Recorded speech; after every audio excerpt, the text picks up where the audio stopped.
नमस्कार our Odia culture channel को आपण मानक अनेक अनेक शुभेच्छा और शुभकामना। आज भिडियो रे रहिबो आसंता 15 तारिख रे आमे जो महाशिवरात्रि बा जागर कहउचंती बा जागर पड़ुचे आमे ताको किपरि भाबरे पालन करिबा। समस्ते हमर ओडिसा संपूर्ण पल्ली रे समस्ते एई पर्वटी को बहुत खुशी रे पालन करंती बा शिवं को मध्ये आराधना करा जाय। एटा केबे पड़िबो आउ आमे केबे केमिति कोन करिबा चलंतु नीति नियम सहित म आपण मानकु शेयर करछि। वर्षक मध्य 4टी कालरात्रि पालन आम कर प्रथम होता कालरात्रि महारात्रि मोहरात्रि एवं दारुण रात्रि। यही 4टी महारात्रि आम वर्षक मध्य भोग होता। दीपावली रात्रि को आम कालरात्रि कही था। यही दीपावली राति रे माँ जगज्जननी महाकाली आम आराधना करेणु यही रात्रि को महारात्रि बोली आम कही था। जागर रात्रि को महारात्रि बा महाशिवरात्रि बोली कहा जाए। जन्माष्टमी रात्रि को मोहरात्रि बोली कहा जाए थाए एवं होली दिनर राति को आमे दारुण रात्रि बोली कही थाउ। एई भली भाबरे आम शास्त्र रे 4टी महारात्रिर वर्णना करा जायछि। आज आमे आलोचना करिबा महाशिवरात्रि बा महारात्रि विषय रे आलोचना करिबा। जे माने एही महाशिवरात्रि को पालन करिथांती शास्त्र रे वर्णित अछि महादेव तांको आशीष प्रदान करिथांती कल्याण प्रदान करिथांती एवं आशीर्वाद मध्य देइथांती एवं तांकर समस्त मनोकामना मध्य पूरण करिथांती। तेणु महाशिवरात्रि समस्त करिबा दरकार। चलंतु एही महाशिवरात्रि रे आमे केउ विशेष कार्य आमे करिबा। एही दिन जदि संभव हेउची रुद्राभिषेक आपण माने करि दियंतु। रुद्राभिषेक करिले बहुत कोटि पुण्य आपनको मिली थाए बा रुद्राभिषेकर फल आपनको बहुत गुण रे अधिक मिली थाए।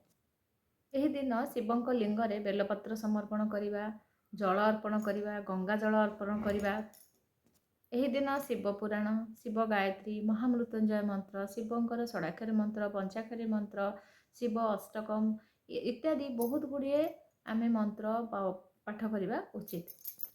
फाल्गुन मास कृष्ण पक्ष चतुर्दशी तिथि रे देवादिदेव महादेवंकर पूजा आराधना करा जाए बा एही जागर दिन पालन आमे करिथाउ।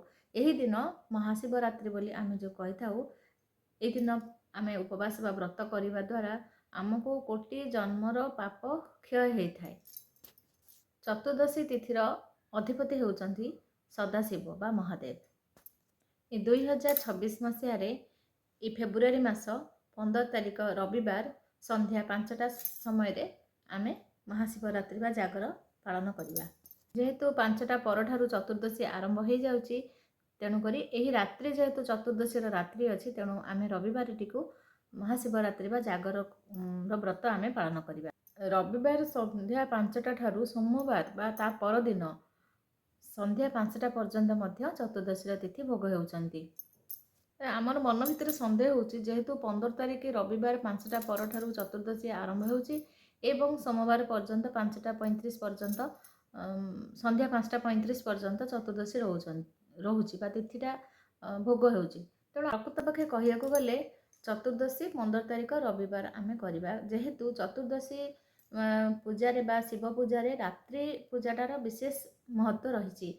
जेहेतु राति रे एही चतुर्दशी भोग होउची तेणुकरी आमे गुरुवार चतुर्दशी रविवार दिन बा 15 तारिख दिन रात्रि भरी रोचे चतुर्दशी तो सेथिपाई आमे 15 तारिख को महाशिवरात्रि बा जागर भाव पालन करवा 16 तारिख नुहे। जो दिन उभय तिथि त्रयोदशी युक्त चतुर्दशी तिथि थी आमे से दिन ही से जागर बा महाशिवरात्रि पालन करवा उचित हम।